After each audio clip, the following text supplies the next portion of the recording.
Okey, kita ada SPG Oppo A76. Oppo A76 4G. Yang ni phone ni masuk ayak.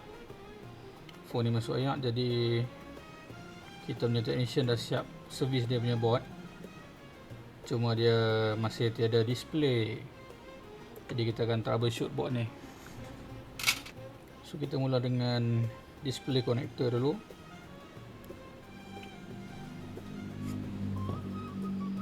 Kita siasat display connector. Okay, kalau tengok secara fizikal, kita dah nampak lah dia memang ada pin yang dah terbakar dekat motherboard ni. Okay, kita tengok kat sini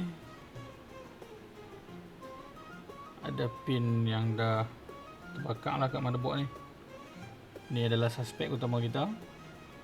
Jadi kita akan clean up dulu area ni. Kemudian kita akan buat reading di konektor display ni. Sekarang kita clean up dulu.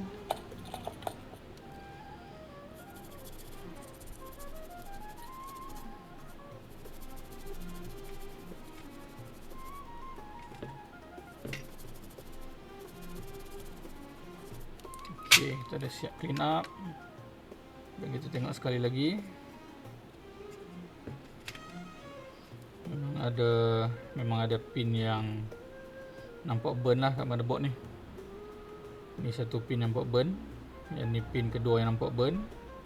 Sini kita ada pin ketiga dan pin keempat yang nampak burn.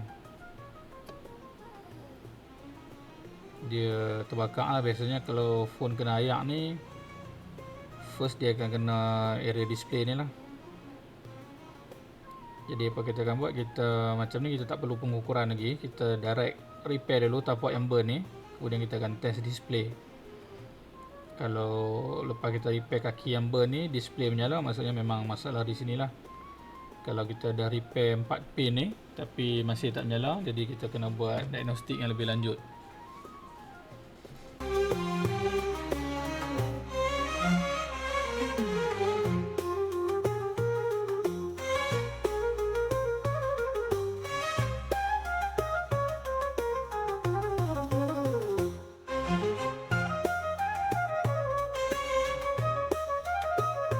Okay, sekarang kita dah siap repair dia punya kaki konektor tu kita dah siap repair. Total ada 5 kaki yang problem.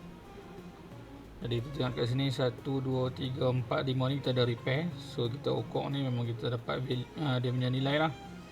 Nilai dia dah muncul, bermakna pin ni dah ok. Satu dah ok. Pin kedua pun dah ok. Pin ketiga pun dah ok. Pin keempat pun dah ok. Pin kelima yang paling teruk ni pun dah ok.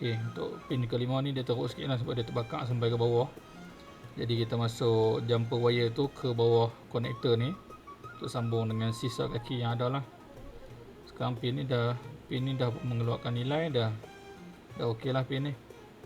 Jadi sekarang kita akan test LCD, tengok dia menyala ataupun tak menyala. Ok, sekarang kita dah siap pasang ke telefon dan kita tengok dekat sini skrin tu dah pun menyala. Maksudnya dah ok lah skrin ni. Motherboard tu dah siap dibaiki.